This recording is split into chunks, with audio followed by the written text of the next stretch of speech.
ইস, কি যে করি, বাপে আমার ঈদে দিব 500 টাকা মার্কেট করতে। 500 টাকার মার্কেটে তো আমার একটা জায়গাও হবো না। চিন্তায় মানে মাথায় ঘুরে আমার। হ্যাঁ, বুদ্ধি একটা আইছে, ছাগলটা কইরে আমার। শালা, খারা আজকে শালা। কই যাস বয়? এই বন্ধুর কাছে একটা ফোন দিই। হ্যালো বন্ধু, তুই কই রে? তুই নাকি ছাগলের ব্যবসা করছিস? তে আয়, আমার একটা ছাগল আছে, আমি বিক্রি করতাম। তো তোর সাথে আমার একটু কথা ছিল। এই ও বেলা কেটা ফোন করে হাটে যাবো। বন্ধু রাগ, আমি আইতাছি।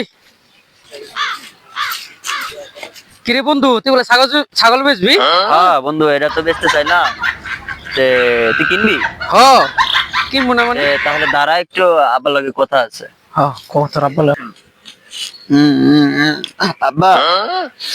হ্যালো গেদা, কি হয়েছে? কান্দস কে? কি হয়েছে?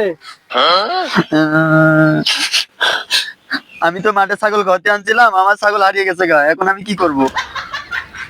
গেদা লোকসান যাওয়ার তো হয়েছে, আর কি করবি? তাহলে ছাগল যে কটা আছে এখন ওই কটা নিয়ে আয় পর, আর তো কিছু করার নাই। তে নে বন্ধু, 20,000 টাকার ছাগল, তোর 5,000 টাকা দিয়ে দিলাম। আচ্ছা ঠিক আছে।